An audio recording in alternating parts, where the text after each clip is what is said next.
when we look at the numbers for how many accounts actually buy in a quarter versus how many go out into market, it's like 35% of accounts go into a buying process, but only about, 1 to 4 or 5% come out of that buying process having made a purchase.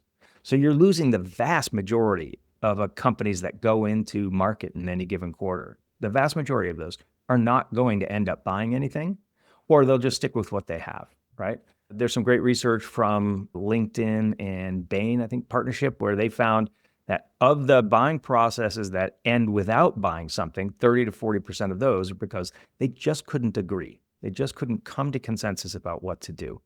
So, one, in SaaS, your messaging is probably aimed squarely at your primary buyer persona, the person who runs the business department that you serve, right? So that's great.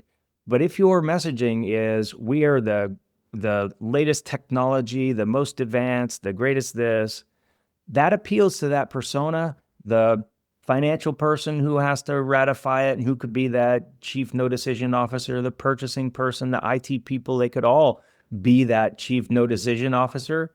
They don't care very much about your messaging that's all great for your primary persona. What they care about is, how does it impact the business in other ways? And so if you're not supporting your primary personas in getting your brand across the line with messaging that makes you feel nice and safe and financially responsible decision, then you're going to have a hard time getting to the end of those cycles and getting the win. Same thing with the IT folks. If you're not compatible, if you don't have the right certifications and whatever else for your solution, then you're going to lose the support of those people who ultimately have to say yes.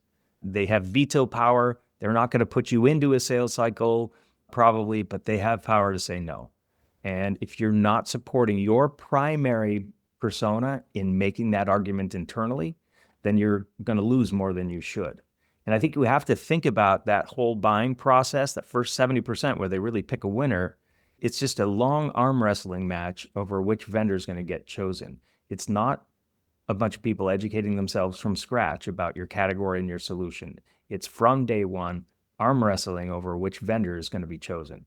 And the brands that support those key no decision officers, I think you have a great advantage.